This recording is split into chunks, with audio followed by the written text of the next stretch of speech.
1140 The Fan.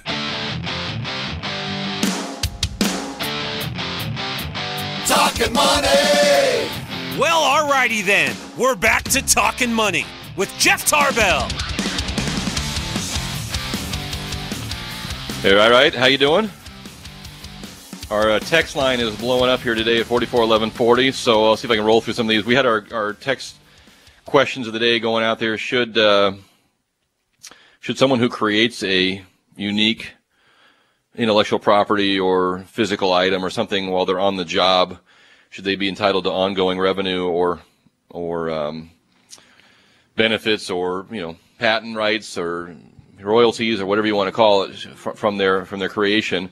That was referring back to some of our discussions over the past about the gentleman who created the text or the gentleman who created the delay in the wiper system. And so we've seen both. We've seen the gentleman who created the wiper delay for General Motors got paid millions and millions of dollars after a long fight.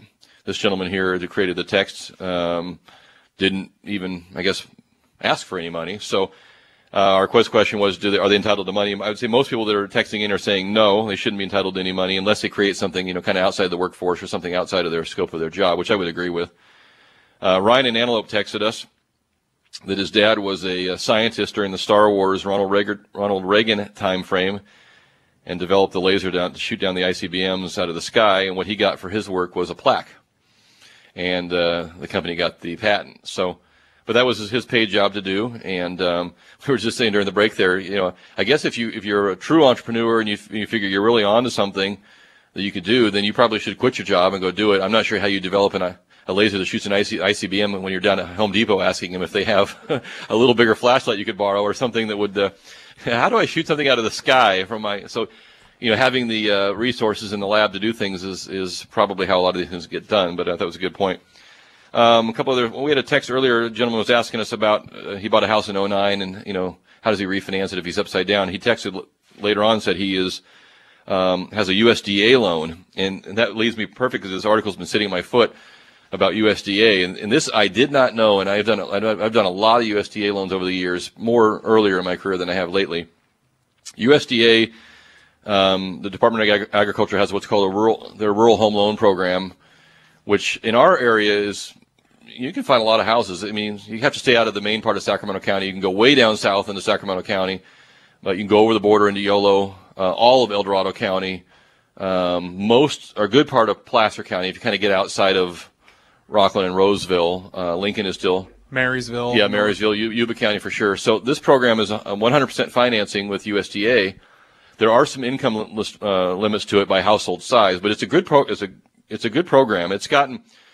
It's come more back in line with FHA. It used to have some crazy things you could do, but it's a good program. But I caught this article, and this is not something that I was aware of. And so if you're going to do a USDA loan, you should know this. So what happens now if a conventional lender or Fannie or Freddie or FHA, if you don't make your payments on their mortgage or they foreclose on your house, for the most part, you lose what you put in. I mean, you put whatever investment you had, you lose. They generally don't come back after you. On a refinance, they could come back after you for deficiency judgment if they wanted to. I don't think you're going to see that. I don't think you're going to see that happen. For the most part, you lost your house, you lost your investment, with the exception of USDA. USDA is a completely different animal, and what USDA can do and is doing is they are going after any source of money you've got. So if you have a tax refund due, they're taking it. If you get Social Security, any other kind of federal benefits, they're grabbing it. So if you've got money coming in through the federal system that they can get their hands on, they're going to get their hands on it. And that could be while you're not making payments and after you have let the house go and if they've lost money. And USDA can and is going after any other source of federal funds they've got. So you got a tax refund coming due. I mean, think about that. You got Social Security coming in or other benefits coming in.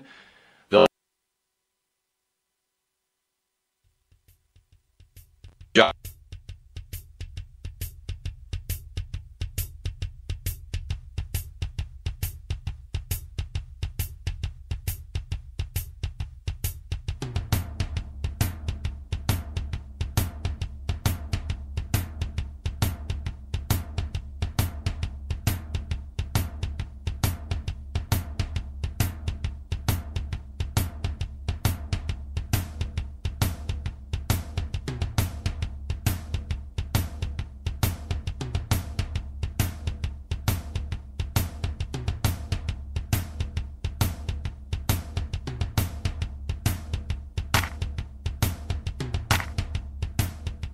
The Fan. Don Geronimo all morning. This is Don Geronimo calling you from CBS Radio in Sacramento, California. I'm on the radio right now. Hello. Sports radio all day. Isaiah behind the back of the dribble. Straight moves to the rim, and he scores. This is Sports Radio 1140, The Fan. Folsom Chevy's Memorial Day sale is your home with a $95 a month Chevy Cruze. That's amazing. That's right. Right now at Folsom Chevy, lease a new 2012 Chevy Cruze for only $95 a month. Folsom Chevy has a special shipment of the 38-mile-per-gallon Cruze. And all new Chevys for this Memorial Day sale. They're almost giving cars away. Stop in at Folsom Chevy now to lease a 2012 Chevy Cruze for only $95 a month. Only $95 a month at Folsom Chevy. More info at Folsom Chevy or folsomchevy.com. 12,000 mile per plus, 20 cents over, no deposit, total drive out 5409 with 2175 rebate. Break today, Chris, or not?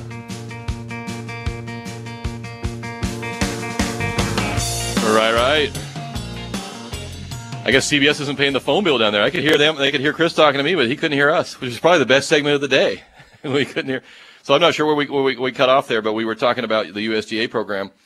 And so if you're going to take out a USDA loan, it'd be interesting to see. I'm sure it's in their legalese, but the USDA is the only product that I know of, at least in mentioned in this article, where they can actually come after any other sort of federal income you have coming in. So tax returns, those kind of things as well. So we'll check out that more as it goes on. But it'd be interesting to see how that continues in the political year with people. It's bad enough to lose your house and all of a sudden your tax refund doesn't come back and your Social Security check doesn't show up, or it'd be a little ugly.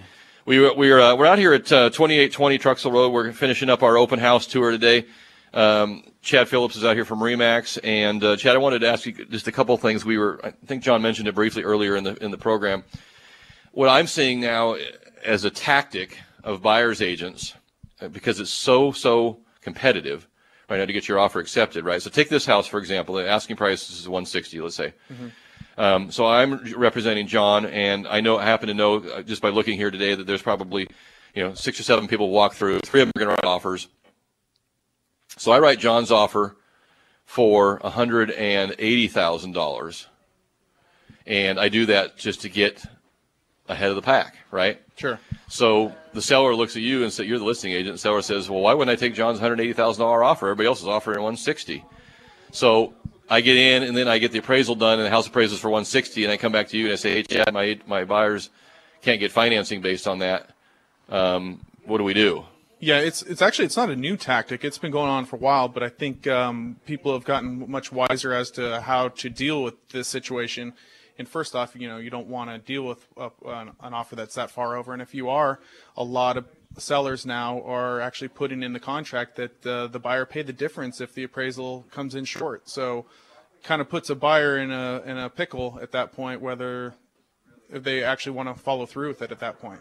Yeah, so I've always contended as a lender when a first-time buyer comes to me and says, well, I offered a little bit more, but what happens to me if it doesn't appraise? Generally my response has been, well, the banks have been on the resale, on the REO stuff, the banks have been pretty good about accepting the appraised value as the price. So are you telling me that's changed now, and the bank is going to basically say, hey, if you're going to offer me above asking, you're going to pay the difference in cash? That is true. The banks are doing that now. In the past, the last 3-4 years ago, that tactic worked great. Okay. When you had 10 offers on a place, I even had some folks that lost out on 3-4 houses, and they finally said, you know what, let's go way over, go crazy, and they did, and we adjusted the price after the appraisal within 5 minutes. I kid you not. I got the appraisal, sent it to the bank, the asset manager REO sent it back signed that fast. Okay, so that's a tactic that's not going to work anymore. So maybe what we're finally going to. So the downside is for a first-time buyer who doesn't have the additional money to put down, is that they may lose out because it doesn't appraise, and the bank's going to say, well, that's too bad. We want that price, or we had other offers that were close. So we're going to try somebody else. So that our is going to lose out on that deal. Right. The good side of that is we might finally start seeing some price appreciation, because now we're going to see a house that appraised for $160 that someone paid $172 for. Correct. And we're going to finally slowly step up. And I'm sure it's happened to you. I've had appraisers tell me point blank, I know for a fact, Jeff, that house is worth what that client offered. And I know for a fact there was 5 other people in line willing to pay it. But I can't prove it. And if I can't prove it, I can't put it on paper because it'll just get thrown back in my face. We're seeing it all the time, and what's happening is a lot of the cash offers are actually going to start increasing the values because I think with the appraisals, they're handcuffed from what things sold for 6 months ago, winter. So there's no way for appreciation to really occur like without some of these cash offers or. And the appraiser is not. It's funny. The appraiser is not handcuffed by anything. The appraiser can do whatever they want. It's being spit back in their face by the underwriting and all the different lenders that are saying, hey, look, I'm not interested in your opinion, although what's an appraisal? Don't give me what you think it's worth. Give me what you can prove it's worth. Right. And so, I come back to this all the time. It's so frustrating because what is something worth? Something's worth the three of you and me all show up at this house.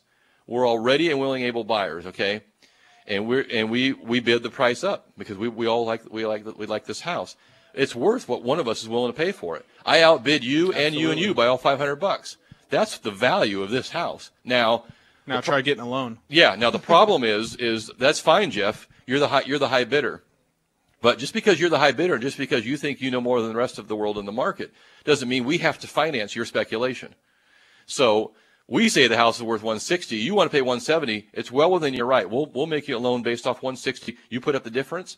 Fine. Right. It's your money, baby. You do what you want to do. So that's where the trouble lies, is that when people are trying to do maximum financing, because the lender looks around and says, hey, who's taking the most risk here? You at 3.5% down or me at 96.5% down of the loan? The lender's taking the risk. So you want to play Donald Trump there, Mr. Fod? You go right ahead. You put up some more money with us, and we'll be jointly at risk. And so that's, I think, comes back to your point where when a seller looks at an offer and says, what is considered a strong offer, particularly a seller who might know that this house might be a little bit on the fringe of making the appraisal. Well, a guy who's got 20% down, maybe he's got 22% down. Right? He can throw an extra couple points in there and get over the hump on the hurdle on the appraisal. He might be okay. So that's what what you're starting to see. Or maybe you've been seeing. Most definitely. Okay. It's tough for first-time buyers right now. Getting in it's real tough. So you're up against cash buyers, a lot of cash buyers out there. Now, your buddy here mentioned that one of the things that you guys are seeing from the banks now is not only if it was the old bait and switch in terms of I'm going to come in and I'm going to make my offer conventional, wink, wink, and then I'm going to go back to Jeff and I'm going to tell Jeff, just give me an FHA loan anyway. And so you're seeing the bank say, okay, if you're telling me you're going to put down 10% and go conventional, then I want to see you've got the 10%. So show us source of funds. That's right. My partner John, he has a Cal HFA account, and absolutely, they're looking for proof of funds up front to show that they can actually go conventional, because that was another tactic. Absolutely, switch into a different loan program. Now, do you find any? I find that interesting because if you ask me, I was making an offer on this house, give me your bank statement. I want to show that you have the money down.